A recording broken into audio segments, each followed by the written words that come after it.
Olá, graça e paz, meu irmão e minha irmã. Estamos iniciando a leitura da Bíblia em 365 dias, uma dose de amor com a palavra de Deus. Hoje, no 223º dia, eu trago para leitura e comentários bíblicos os livros de 1 de Crônicas, capítulo 5 e capítulo 6, o livro de Provérbios, capítulo 9 e o livro 2 de Timóteo, capítulo 2. Enquanto você prepara o material, bloco de anotação, caneta ou lápis, a Bíblia é tão importante quanto a sua leitura diariamente nos traz refrigério para a alma, sabedoria, sobretudo nos aproxima de Deus, fortalecendo assim a nossa fé e a esperança. Uma introdução rápida, enquanto você prepara aí a nossa grande armadura de Deus. Todos nós temos a necessidade de estarmos em comunhão com Deus diariamente. Comunhão esta, agora, a leitura da Bíblia em 365 dias. A Bíblia Sagrada está cheia de promessas. Precisamos acreditar na palavra de Deus. Alimente a sua fé quando tudo vier contra. A sua palavra tem muito mais força do que as coisas contrárias. Estamos vivendo um tempo em que devemos abrir os olhos. Satanás não está aqui para roubar o seu carro, sua casa, sua roupa, seu apartamento, celular. Ele veio para roubar esta semente agora. E as sementes que colocamos, semeamos todos os dias aqui no projeto A Marca da Promessa, a sua fé e os propósitos que Deus tem para você. Precisamos usar todos os recursos que Deus tem nos dado, incentivar a nossa comunidade na leitura da Bíblia, estudar. A Bíblia Sagrada nos faz gerar a fé, nos faz ter o alimento, a cura, a restauração. A compreensão da palavra vem através da revelação pelo Espírito Santo. Aleluia! Senhor, revele a compreensão de sua palavra. Senhor, me dê compreensão de sua palavra hoje e sempre, em nome de Jesus. Amém e graças a Deus. Se desconecte de tudo e permita que a palavra do Senhor adentre em vossos corações. Vamos para a leitura no livro 1 de Crônicas, capítulos 5 e capítulo 6. Descendentes de Ruben. Quanto aos filhos de Ruben, o primogênito de Israel, pois Ruben era o primogênito, mas, por ter profanado o leito de seu pai, o seu direito de primogenitura foi dado aos filhos de José, filho de Israel, de modo que, na genealogia, Ruben não foi contado como primogênito. Judá, na verdade, foi poderoso entre seus irmãos, e dele veio o príncipe, mas o direito da primogenitura foi de José. Os filhos de Ruben, o primogênito de Israel, foram estes: Enoque, Palu, Esrom e Carmi. O filho de Joel foi Semaías, de quem foi filho Gog, de quem foi filho Simei, de quem foi filho Mica, de quem foi filho Reaías, de quem foi filho Baal, de quem foi filho Beera, o qual Tiglat-Pileser, rei da Assíria, levou cativo. Ele foi chefe dos Rubenitas. Quanto a seus irmãos pelas suas famílias, quando foram inscritos nas genealogias segundo as suas descendências, tinham por chefes Jeiel, Zacarias, Belá, filho de Azaz, filho de Sema, filho de Joel, que habitaram em Aroer, até Nebo e Baal-Meon. Também habitaram do lado leste até a entrada do deserto, o qual se estende até o rio Eufrates, porque o seu gado se tinha multiplicado na terra de Gileade. Nos dias de Saul fizeram guerra aos agarenos, que caíram pelo poder de sua mão, e habitaram nas tendas deles em toda a terra fronteira de Gileade, do lado leste. Descendentes de Gade. Os filhos de Gade habitaram em frente deles na terra de Bazã, até Salca. Joel foi o cabeça, e Safã o segundo. Também Janai e Safate estavam em Bazã. Seus irmãos, segundo as suas casas paternas, foram Micael, Mesulão, Sebá, Jorai, Jacã, Zia e Eber, 7 ao todo. Estes foram os filhos de Abiail, filho de Uri, filho de Jaroa, filho de Gileade, filho de Micael, filho de Jezizai, filho de Jado, filho de Buz. Aí, filho de Abdiel, filho de Guni, foi o chefe da sua família. Habitaram em Gileade, em Bazã e suas aldeias, bem como até os limites de todos os arredores de Saron. Todos estes foram inscritos na genealogia nos dias de Jotão, rei de Judá, e nos dias de Jeroboão, rei de Israel. A história das tribos do leste. Dos filhos de Ruben, dos gaditas e da meia tribo de Manassés, homens valentes que traziam escudo e espada, entesavam o arco e eram treinados para a guerra. Houve 44.760 capazes de sair à batalha. Fizeram guerra aos agarenos, a Getur, a Nafis e a Nodab. Foram ajudados contra eles, e os agarenos e todos os que estavam com eles foram entregues nas suas mãos, porque na batalha clamaram a Deus, que lhes deu ouvidos, porque confiaram nele. Levaram o gado dos agarenos, 50.000 camelos, 250.000 ovelhas, 2.000 jumentos e 100.000 pessoas, porque muitos caíram feridos à espada, pois a batalha era de Deus. E eles habitaram no lugar deles até o exílio. Os filhos da meia tribo de Manassés habitaram naquela terra de Bazã até Baal-Hermon, e Senir e o monte Hermon, e eram numerosos. Estes foram chefes de suas famílias, a saber, Éfer, Ize, Eliel, Asriel, Jeremias, Odavias e Jadiel, guerreiros valentes, homens famosos, chefes de suas famílias. Porém foram infiéis ao Deus de seus pais e se prostituíram, seguindo os deuses dos povos da terra que Deus tinha destruído diante deles.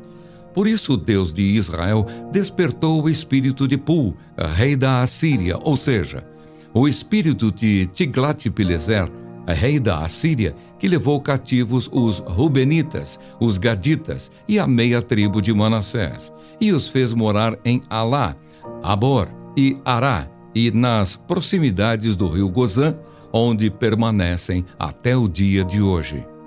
Descendentes de Levi. Os filhos de Levi foram Gerson, Coate e Merari. Os filhos de Coate foram Anrão, Izar, Hebrom e Uziel. Os filhos de Anrão foram Arão, Moisés e Miriam. Os filhos de Arão foram Nadab, Abiú, Eleazar e Itamar. Eleazar gerou Finéias, e Finéias gerou Absua. Absua gerou Buqui, e Buqui gerou Uzi. Uzi gerou Zeraías, e Zeraías gerou Meraiote. Meraiote gerou Amarias, e Amarias gerou Aitube. Aitube gerou Zadoque, e Zadoque gerou Aimaas. Aimaas gerou Azarias, e Azarias gerou Joanã. Joanã gerou Azarias. Este é o que serviu como sacerdote no templo que Salomão tinha edificado em Jerusalém. Azarias gerou Amarias, e Amarias gerou Aitube. Aitube gerou Zadoque, e Zadoque gerou Salum. Salum gerou Ilquias, e Ilquias gerou Azarias. Azarias gerou Seraías, e Seraías gerou Jeozadaque. Jeozadaque foi levado cativo quando o Senhor levou Judá e Jerusalém para o exílio por meio de Nabucodonosor. Os filhos de Levi foram Gerson, Coate e Merari. São estes os nomes dos filhos de Gerson, Libni e Simei. Os filhos de Coate foram Anrão, Izar, Hebrom e Uziel. Os filhos de Merari foram Mali e Muzi. São estas as famílias dos levitas segundo as casas de seus pais. O filho de Gerson foi Libni, de quem foi filho Jaate, de quem foi filho Zima, de quem foi filho Joá, de quem foi filho Ido, de quem foi filho Zerá, de quem foi filho Jeaterai. O filho de Coate foi Aminadab, de quem foi filho Coré, de quem foi filho Assir, de quem foi filho Eucana, de quem foi filho Ebiasaf, de quem foi filho Assir, de quem foi filho Taate, de quem foi filho Uriel, de quem foi filho Uzias, de quem foi filho Saul. Os filhos de Eucana foram Amazai e Aimote. O filho de Eucana foi Zofai, de quem foi filho Naate, de quem foi filho Eliabe, de quem foi filho Jeruão, de quem foi filho Eucana. Os filhos de Samuel foram Joel, o primogênito, e depois Abias. O filho de Merari foi Mali, de quem foi filho Libni, de quem foi filho Simei, de quem foi filho Uzá, de quem foi filho Simeia, de quem foi filho Agias, de quem foi filho Asaías. Cantores levitas. São estes os homens que Davi constituiu para dirigir o canto na casa do Senhor depois que a arca foi colocada lá. Ministravam diante do tabernáculo da tenda do encontro com cânticos, até que Salomão edificou a casa do Senhor em Jerusalém, e exerciam o seu ministério segundo a ordem prescrita. São estes os que serviam com os seus filhos. Dos filhos dos coatitas, Emã, o cantor, filho de Joel, filho de Samuel, filho de Eucana, filho de Jeruão, filho de Eliel, filho de Toá, filho de Zufi, filho de Eucana, filho de Maate, filho de Amazai, filho de Eucana, filho de Joel, filho de Azarias, filho de Sofonias, filho de Taate, filho de Assir, filho de Ebiasaf, filho de Corá, filho de Izar, filho de Coate, filho de Levi, filho de Israel. Seu irmão Asaf estava à sua direita. Asaf era filho de Berequias, filho de Simeia, filho de Micael, filho de Baazéias, filho de Malquias, filho de Etni, filho de Zera, filho de Adaías, filho de Etã, filho de Zima, filho de Simei, filho de Jaate, filho de Gerson, filho de Levi. Seus irmãos, os filhos de Merari, estavam à esquerda, a saber, Etã, filho de Quizi, filho de Abdi, filho de Maluque, filho de Asabias, filho de Amazias, filho de Ilquias, filho de Anzi, filho de Bani, filho de Semer, filho de Mali, filho de Muzi, filho de Merari, filho de Levi. Seus irmãos, os levitas, foram encarregados de todo o serviço do tabernáculo da casa de Deus. Descendentes de Arão. Arão e os seus filhos faziam ofertas sobre o altar do holocausto e sobre o altar do incenso, todo o serviço relacionado com o Santo dos Santos e a expiação por Israel, segundo tudo o que Moisés, servo de Deus, havia ordenado. O filho de Arão foi Eleazar, de quem foi filho Finéias, de quem foi filho Absua, de quem foi filho Buqui, de quem foi filho Uzi, de quem foi filho Zeraías, de quem foi filho Meraiote, de quem foi filho Amarias, de quem foi filho Aitube, de quem foi filho Zadoque, de quem foi filho Aimaas. Cidades dos levitas. São estes os lugares que eles habitavam, segundo os seus acampamentos, dentro das suas fronteiras, a saber, os filhos de Arão, das famílias dos coatitas, foram os primeiros a serem sorteados, e receberam Hebrom, na terra de Judá e os seus arredores. Porém, o campo da cidade com suas aldeias foram dados a Calebe, filho de Jefoné. Aos filhos de Arão deram as cidades de refúgio: Hebrom e Libna com os seus arredores, Jatir e Estemoa com os seus arredores, Ilém com os seus arredores, Debir com os seus arredores, Azã com os seus arredores e Bet-Semes com os seus arredores. Da tribo de Benjamim, Gebá com os seus arredores, Alemete com os seus arredores e Anatote com os seus arredores. Ao todo 13 cidades, segundo as suas famílias. Aos que restaram da família de Coate foram dadas por sorteio 10 cidades da meia tribo, metade de Manassés. Aos filhos de Gerson, segundo as suas famílias, da tribo de Issacar, da tribo de Aser, da tribo de Naphtali e da tribo de Manassés em Bazã, foram dadas por sorteio 13 cidades. Aos filhos de Merari, segundo as suas famílias, da tribo de Ruben, da tribo de Gade e da tribo de Zebulon, foram dadas por sorteio 12 cidades. Assim os filhos de Israel deram aos levitas estas cidades com os seus arredores: deram-lhes por sorteio da tribo dos filhos de Judá, da tribo dos filhos de Simeão e da tribo dos filhos de Benjamim estas cidades, que são mencionadas nominalmente. A algumas das famílias dos filhos de Coate foram dadas cidades dos seus territórios da parte da tribo de Efraim, pois lhes deram as cidades de refúgio, Siquém, com os seus arredores, na região montanhosa de Efraim, bem como Gézer, com os seus arredores, Joquemeão, com os seus arredores, Bet-Orom, com os seus arredores, Aijalon, com os seus arredores, e Gat-Rimon, com os seus arredores. E da meia tribo de Manassés, Aner com os seus arredores e Biliã com os seus arredores foram dadas às demais famílias dos filhos de Coate. Aos filhos de Gerson foram dadas da família da meia tribo de Manassés, em Bazã, Golã com os seus arredores e Astarote com os seus arredores. E da tribo de Issacar, Quedes com os seus arredores, Daberate com os seus arredores, Ramote com os seus arredores e Anem com os seus arredores. E da tribo de Aser, Masal com os seus arredores, Abdom com os seus arredores, Ucoque com os seus arredores e Reobe com os seus arredores.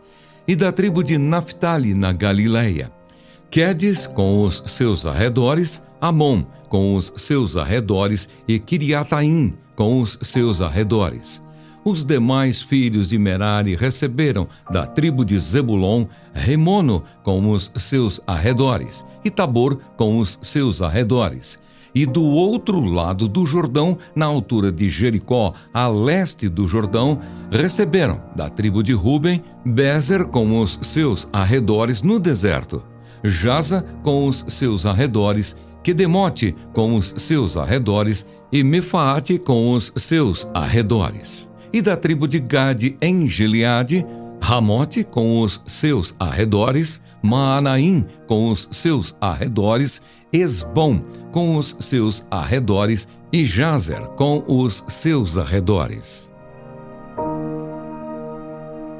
Amém.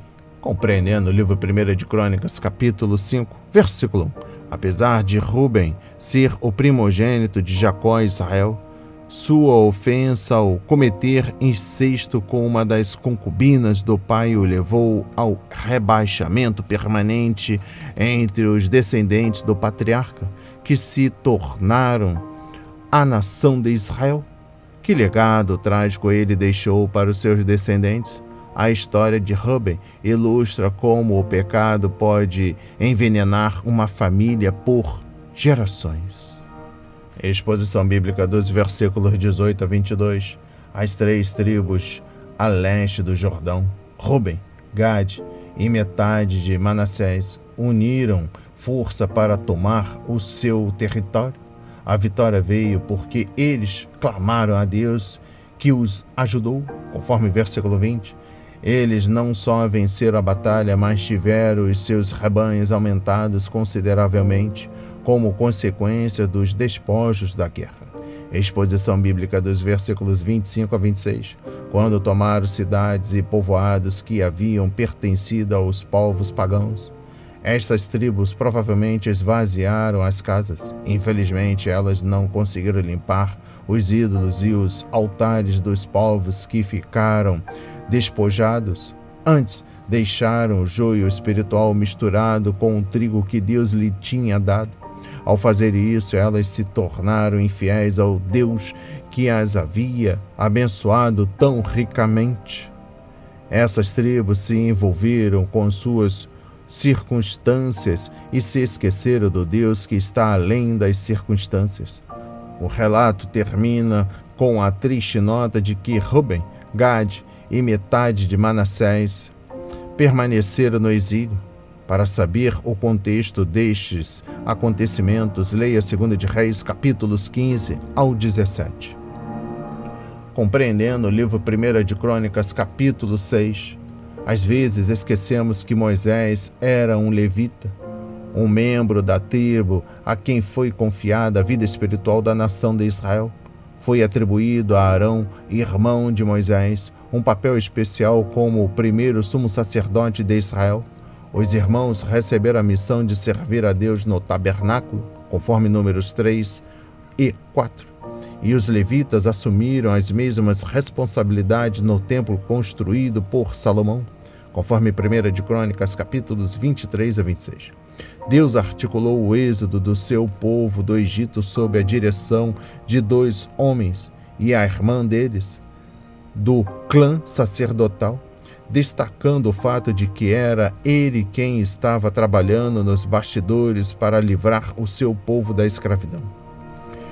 Compreendendo o versículo 3, Arão era o filho mais velho de Arão, por isso ele aparece na lista antes de seu irmão mais famoso.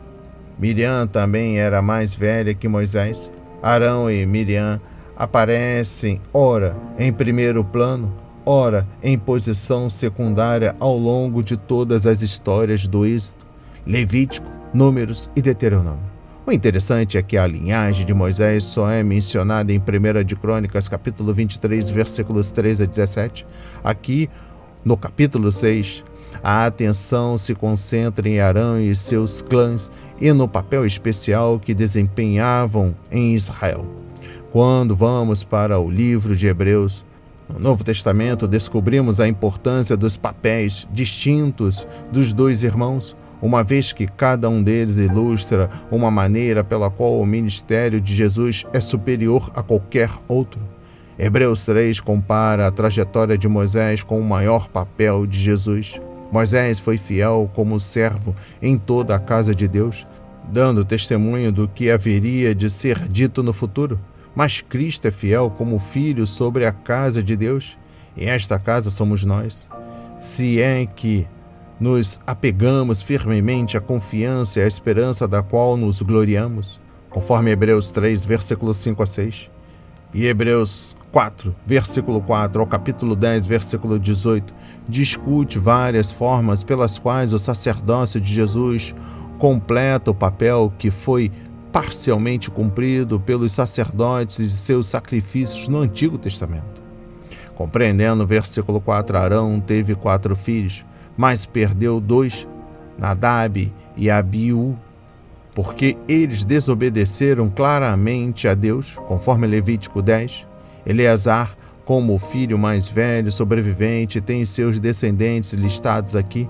Mais tarde, em 1 de Crônicas, capítulo 24, versículo 3, Davi reveza os descendentes de Eleazar e de Itamar no sorteio que estipulou as responsabilidades rotativas específicas dos sacerdotes para o templo planejado em Jerusalém. Compreendendo o versículo 28, embora seja mencionado apenas de passagem aqui, Samuel certamente desempenhou um papel fundamental na história de Israel.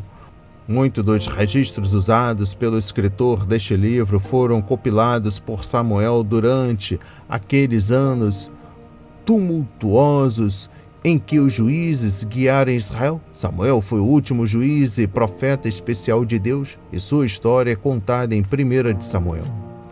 Compreendendo o versículo 31, espelhadas entre as listas da árvore genealógica de Israel, estão notas explicativas que nos ajudam a entender as razões pelas quais essas genealogias são importantes.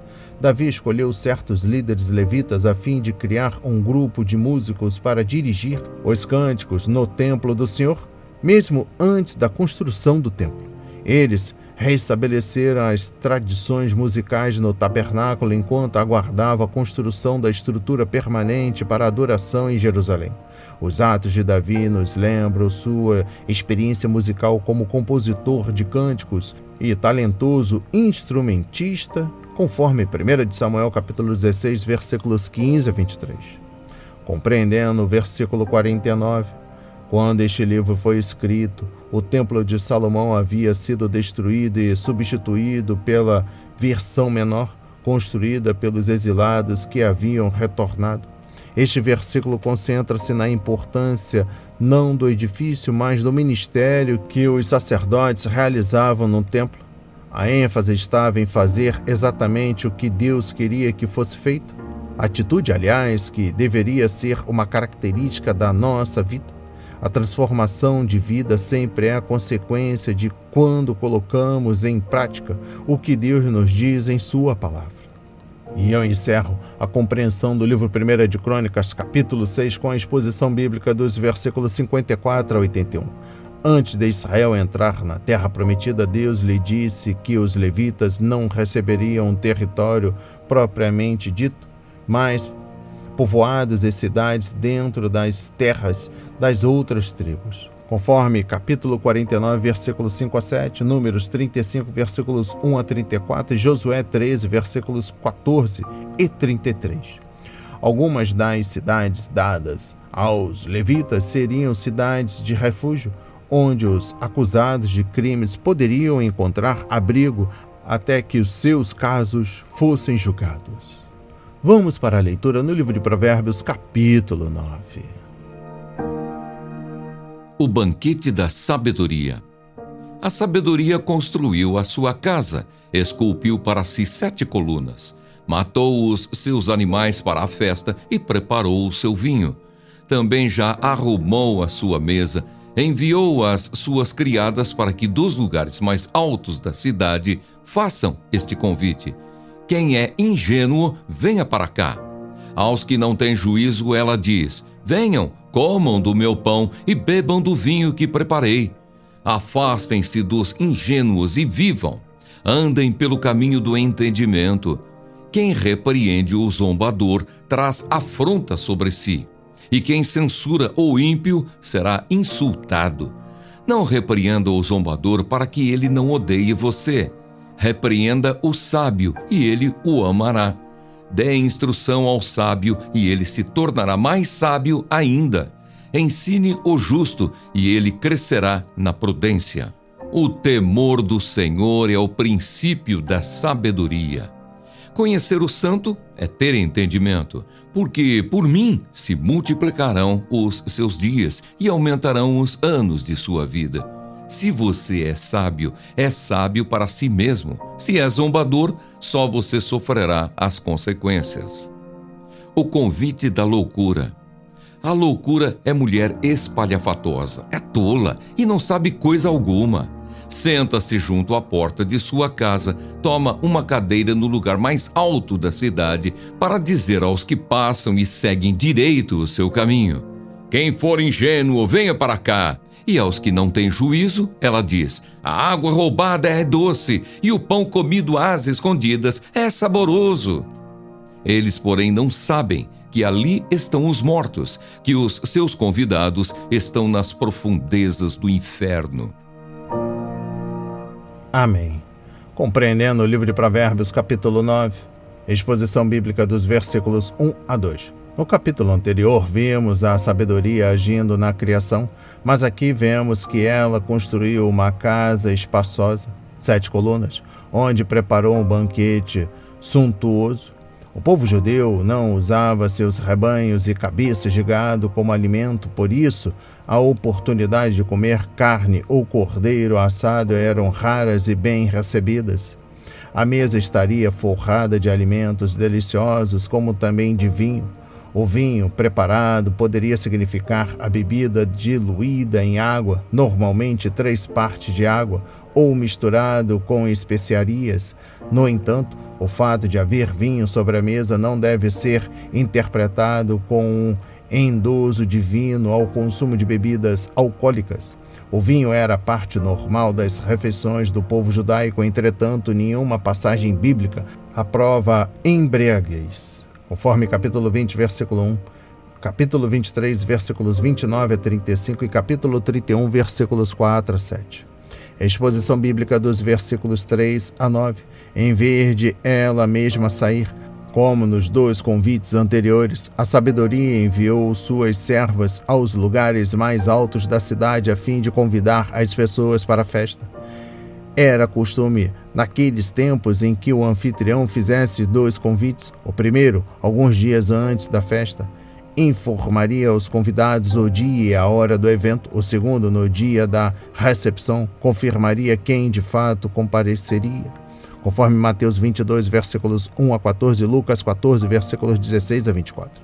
Sabendo o número aproximado de convidados, os cozinheiros poderiam, então, preparar carne suficiente para todos terem de sobra, sem desperdiçar nada. Não lemos aqui sobre algum convite preliminar. As servas simplesmente diziam: venham agora. Compreendendo o versículo 4, observe que as servas da sabedoria estavam convidando uma classe de pessoas, os inexperientes. O primeiro convite da sabedoria em Provérbios foi para os inexperientes, os zombadores e os tolos, conforme capítulo 1, versículo 22. Os zombadores riram dela, por isso, em seu segundo convite, ela convidou apenas os inexperientes e os tolos, conforme capítulo 8, versículo 5. Mas os tolos não quiseram a sabedoria de Deus, por isso, neste terceiro convite, ela convidou somente os inexperientes para a sua festa. Rejeitar ao convite de Deus é perigoso. Nunca sabemos quando poderá ser nossa última oportunidade. Conforme Lucas 14, versículo 24. É claro que, quando aceitamos o convite, os inexperientes devem deixar a velha multidão e os tolos e os zombadores irão tentar convencê-los a ficar. Conforme o Provérbios 9, versículos 6 a 8. Os pecadores não querem ser repreendidos e reprovados, mas os sábios aceitam a advertência e a disciplina e se beneficiam com elas. Os tolos, os zombadores e os inexperientes gostam de fazer o que bem entende e ouvir que estão indo bem, mas os sábios querem a verdade. Ensine os sábios e eles irão aceitar a verdade e se tornar mais sábios. Tente ensinar os tolos e eles irão rejeitar a verdade e se tornar ainda mais tolos. Exposição bíblica dos versículos 10 a 12. Se respondermos ao convite da sabedoria e participarmos da festa, o que receberemos? Vamos lá. Primeiro, teremos um respeito maior pelo Senhor e um conhecimento mais profundo do Santo, conforme versículo 10. Quanto mais conhecermos Deus, mais afiados serão nosso conhecimento e nosso discernimento quando estivermos tomando as decisões da vida. Mais uma vez, a sabedoria promete dar longa vida, conforme versículo 11, e preencher nossos dias e anos com ricas experiências da graça de Deus. O Senhor deseja acrescentar anos à nossa vida e vida aos nossos anos, e Ele fará isso se obedecermos à sua sabedoria. Compreendendo o versículo 10, estudamos a palavra de Deus para que possamos conhecer melhor o Deus da palavra. Quanto mais conhecermos Deus, mais nos tornamos como Ele e adquirimos as habilidades de que precisamos para a vida e o serviço. Quanto mais conhecemos o Senhor, mais o tememos como é devido. Podemos ganhar a vida sem saber muitas coisas, mas não podemos construir a vida sem conhecer Deus. E eu encerro a compreensão do livro de Provérbios, capítulo 9, com a exposição bíblica dos versículos 13 a 18. O capítulo termina com um rápido vislumbre da prostituta insensatez, quanto clama aos mesmos inexperientes e os convida para sua casa. Mas, se aceitarem sua proposta, eles estarão participando de um funeral e não de uma festa. E será o enterro deles mesmos. Em Provérbios 5, versículos 15 a 18, Salomão comparou as alegrias do amor conjugal à satisfação de beber a água pura de uma fonte refrescante, mas a insensatez, a adúltera, oferece água roubada da fonte de outra pessoa. Deus ordenou que o casamento fosse uma cerca ao redor da fonte, para que ninguém a contaminasse. O mandamento "não adulterarás", Êxodo 20, versículo 14, não foi excluído da lei de Deus? Em se tratando de ter a vida eterna e viver para agradar a Deus, temos uma situação do tipo excludente. Ou aceitamos seu convite ou rejeitamos, ou obedecemos à sabedoria de Deus ou a descartamos. Aqueles que se dizem neutros estão rejeitando a palavra de Deus da mesma forma que os que se afastam totalmente dela. Aquele que não está comigo está contra mim, disse Jesus, conforme Mateus 12, versículo 30. O que acontecerá em sua vida? festa ou enterro? Reflita. Vamos para a leitura no livro 2 Timóteo, capítulo 2. O bom soldado de Cristo. Quanto a você, meu filho, fortifique-se na graça que há em Cristo Jesus. E o que você ouviu de mim, na presença de muitas testemunhas, isso mesmo transmita a homens fiéis, idôneos para instruir a outros. Participe dos meus sofrimentos como bom soldado de Cristo Jesus. Nenhum soldado em serviço se envolve em negócios desta vida, porque o seu objetivo é agradar aquele que o recrutou. Igualmente, o atleta não é coroado se não competir segundo as regras. O lavrador que trabalha deve ser o primeiro a participar dos frutos. Pense bem no que acabo de dizer, porque o Senhor dará a você compreensão em todas as coisas. Lembre-se de Jesus Cristo, ressuscitado dentre os mortos, descendente de Davi, segundo o meu evangelho. É por ele que estou sofrendo até algemas, como malfeitor.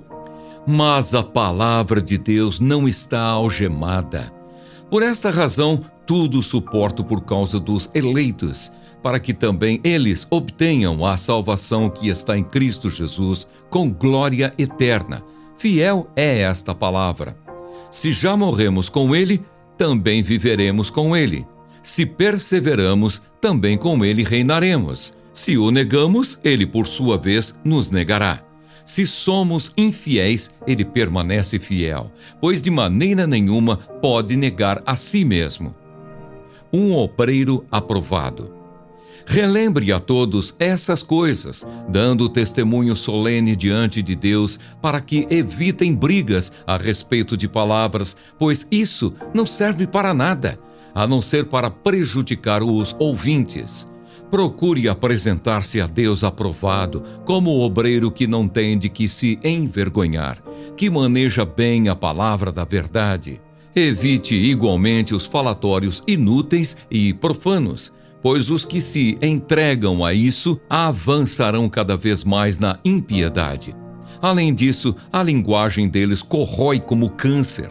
Entre esses estão Himeneu e Fileto, que se desviaram da verdade, dizendo que a ressurreição já aconteceu, e estão pervertendo alguns em sua fé. Entretanto, o firme fundamento de Deus permanece, tendo este selo: o Senhor conhece os que lhe pertencem, e mais, afaste-se da injustiça todo aquele que professa o nome do Senhor. Ora, numa grande casa não há somente utensílios de ouro e de prata, há também de madeira e de barro, alguns para a honra, outros, porém, para a desonra. Assim, pois, se alguém se purificar destes erros, será utensílio para a honra, santificado e útil ao seu Senhor, estando preparado para toda boa obra. Fuja das paixões da mocidade, siga a justiça, a fé, o amor e a paz com os que de coração puro invocam o Senhor. Evite as discussões insensatas e absurdas, pois você sabe que elas só provocam brigas.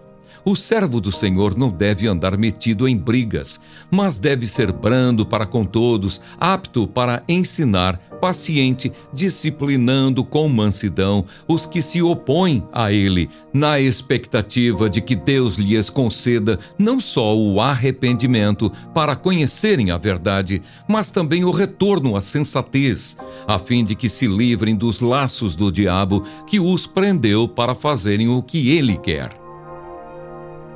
Amém. Compreendendo o livro 2 Timóteo, capítulo 2, versículo 2.a. É importante que recebamos nosso tesouro original da palavra de Deus e não das ideias e filosofias dos homens. Não examinamos mestres modernos por meio de sua popularidade, educação ou habilidade. Nós os avaliamos pela palavra de Deus e, em particular, pelas doutrinas da graça conforme dadas por Paulo. Não somos nós que examinamos Paulo para ver se ele está certo. É ele quem nos examina. Compreendendo o versículo 2.b, O ministério não é algo que recebemos por nós mesmos e mantemos para nós mesmos. Somos administradores do tesouro espiritual que Deus nos tem dado. É nossa responsabilidade cuidar do depósito e, em seguida, investi-lo na vida de outros. Eles, por sua vez, devem compartilhar a palavra com a próxima geração de cristãos. Compreendendo o versículo 5, uma pessoa que se esforça como atleta para vencer um jogo e ganhar uma coroa deve ter o cuidado de obedecer a todas as regras estabelecidas. Nos jogos gregos, em particular, os juízes tinham o maior cuidado em se tratando de aplicar as regras. Cada competidor tinha de ser um cidadão de sua nação com uma boa reputação. Em seus preparativos para o evento, ele tinha de obedecer às normas específicas. Se fosse achado defeito no atleta, em qualquer aspecto, ele era desclassificado da competição e, mesmo depois da vitória, se fosse demonstrado que havia violado alguma regra, então ele perdia sua coroa. Exposição bíblica dos versículos 6 a 7. Os líderes espirituais que compartilham a palavra com as pessoas são os primeiros a desfrutar de suas bênçãos. O pregador e o mestre sempre ganham mais com o sermão ou a lição que ministram do que os seus ouvintes, porque investiram muito na sua preparação. Eles também ficam muito alegres quando veem as sementes plantadas darem frutos na vida dos outros. A lavoura é um trabalho árduo e pode acarretar muitos contratempos, mas as recompensas que proporciona vale a pena. Compreendendo o versículo 10, Paulo cumpriu as regras estabelecidas na palavra de Deus e um dia receberia a sua recompensa das mãos de Jesus Cristo. O apóstolo estava dizendo ao jovem Timóteo: o importante é você obedecer à palavra de Deus, não importa o que as pessoas possam dizer, você não está correndo a corrida para satisfazer as pessoas ou para obter fama, está correndo para agradar a Jesus Cristo. Aleluia! Exposição bíblica dos versículos 11 a 13. Esta palavra digna de confiança provavelmente faz parte de uma declaração anterior de fé recitada pelos cristãos. É a fé em Cristo que nos dá a vitória, conforme 1 João capítulo 5, versículo 4. Não tememos os inimigos, pois Jesus já os venceu. Por meio de nossa identificação com Cristo na morte, no sepultamento e na ressurreição, conquistamos a vitória. Referência Romanos capítulo 6. Exposição bíblica dos versículos 14 a 18. A palavra é um tesouro que o administrador deve guardar e investir. É a espada do soldado e a semente do lavrador, mas é também a ferramenta do obreiro para edificar, avaliar e corrigir o povo de Deus. O pregador e o mestre que usam a palavra corretamente irão edificar a igreja como Deus quer que ela seja edificada. Mas o obreiro negligente, por outro lado, irá manipular a palavra de Deus de forma enganosa, a fim de fazer com que ela diga o que ele quer, conforme 2 Coríntios capítulo 4, versículo 2. Por isso, quando Deus provar nossos ministérios em suas igrejas locais, alguns deles, lamentavelmente, irão se tornar cinzas. Referência 1 Coríntios capítulo 3, versículos 10 a 15. Compreendendo o versículo 15, cada um de nós, como obreiro de Deus, será aprovado ou envergonhado. A palavra aprovado significa aquele que foi testado e considerado aceitável. Era uma expressão usada como referência ao teste e à aprovação de metais. Cada aprovação pela qual passamos nos força a estudar a palavra para descobrirmos a vontade de Deus. Enquanto usamos corretamente as Escrituras, conseguimos vencer nossas provações e somos aprovados por Deus. Não podemos ser provados a menos que sejamos testados. O que significa se envergonhar? Vamos lá. Sem dúvida, significa que o trabalho de tal obreiro está abaixo do padrão e não pode ser aceito. É o mesmo que perder a recompensa. Na verdade, na época de Paulo, o construtor era multado se não cumprisse as especificações da obra. Quando o Senhor julgar nossas obras, será revelado se nós, como obreiros, manuseamos a palavra de Deus honesta e cuidadosamente, e alguns que são os primeiros agora serão os últimos. Exposição bíblica dos versículos 19 a 22. Os falsos mestres não têm valor. Eles são como vasos de madeira e barro. São para fins desonrosos. Por mais procurados que possam ser hoje, madeiras e barro não irão sobreviver ao teste do fogo.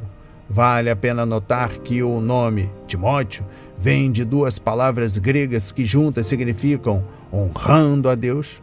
Paulo estava incentivando Timóteo a viver de acordo com o nome deste. Compreendendo o versículo 21, para que Deus possa nos usar como vasos, devemos estar limpos e à sua disposição. Então, Ele irá nos tomar e usar para a sua glória. Mas, se estivermos sujos por causa do pecado e da desobediência, o Senhor primeiro terá de nos limpar, e isso pode não ser uma experiência agradável. Na grande casa da igreja professa, há cristãos verdadeiros e falsos. Devemos exercer o discernimento espiritual e ter cuidado para sermos vasos para a honra. E eu encerro a leitura da Bíblia em 365 dias e também da compreensão do livro 2 Timóteo, capítulo 2, com a exposição bíblica dos versículos 23 a 26. Enquanto examinamos esses aspectos da obra do ministério, podemos ver como a obra é importante e exigente. O ministério não é lugar para o preguiçoso, porque exige disciplina e trabalho.